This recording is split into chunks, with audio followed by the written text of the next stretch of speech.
But what I'd love for students to take away in 2 to 5 years down the road is that they have made significant choices in their lifestyle, maybe in their line of work, that have a more positive impact on the environment and on climate change. Our class is Global Climate Change, and it's a very unique class that's offered at San Jose State. It's a year long, and we form groups to create a community action plan to reduce climate change.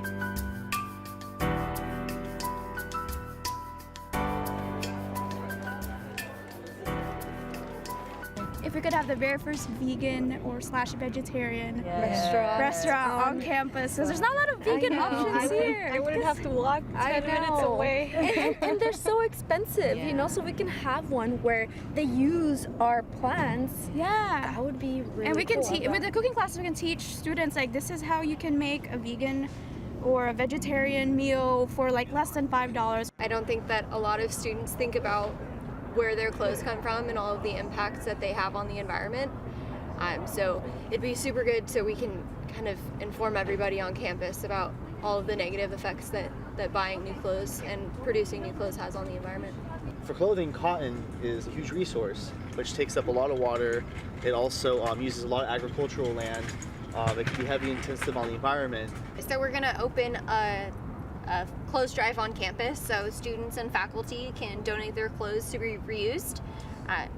And so then we're gonna also open a campus closet for students who maybe can't afford clothes or just need some extra clothes, where they can come and get some free clothes so they don't have to buy new ones instead. So to kind of cut out all of that environmental impact. So we want to make a vertical garden that builds up and it grows food and it produces stuff that our community, our campus community can use. Living in an urban environment, you're not limited. Some people think, oh, I live in an apartment, I can't do this. I can't plant stuff, I can't make my own food, but you can grow up. The course is 1 year long. The beginning semester and the fall semester, students have everything thrown at them. They learn the science of climate change, they learn domestic policy, global policy, and how to communicate all of this to their family and friends, for example. In the spring semester, we shift gears a little bit, and we ask students to develop a community action project. And they work in groups on projects of their choice, and we guide them to figure out ways that they can make a difference in their community. Free clothes, everybody! Come shop at the campus closet for free and help save the environment as well as your wallet.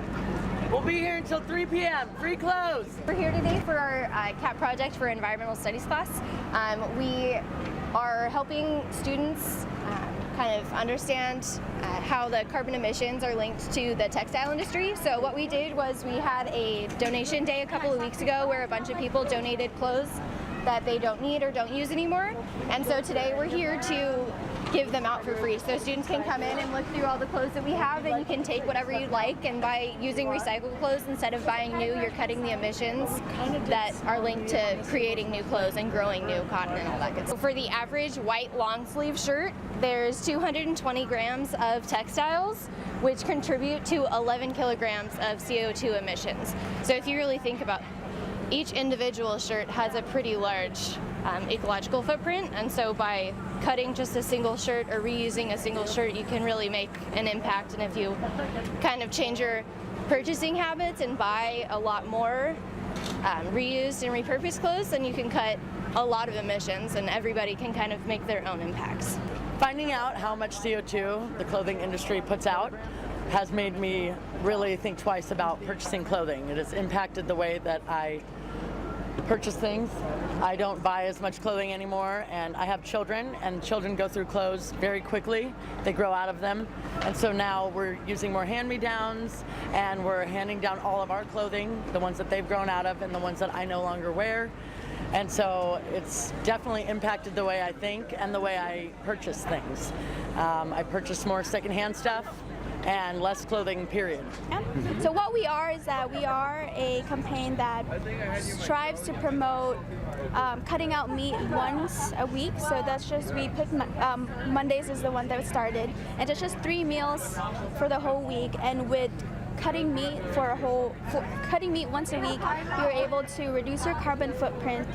You're able to save a lot of gallons of water, because the livestock agriculture consumes ridiculous amount of water. And the third thing is that not only is it good for your health, for the environment, but it's also good in general for animals as well. The ultimate goal is to get the dining services to adopt this campaign.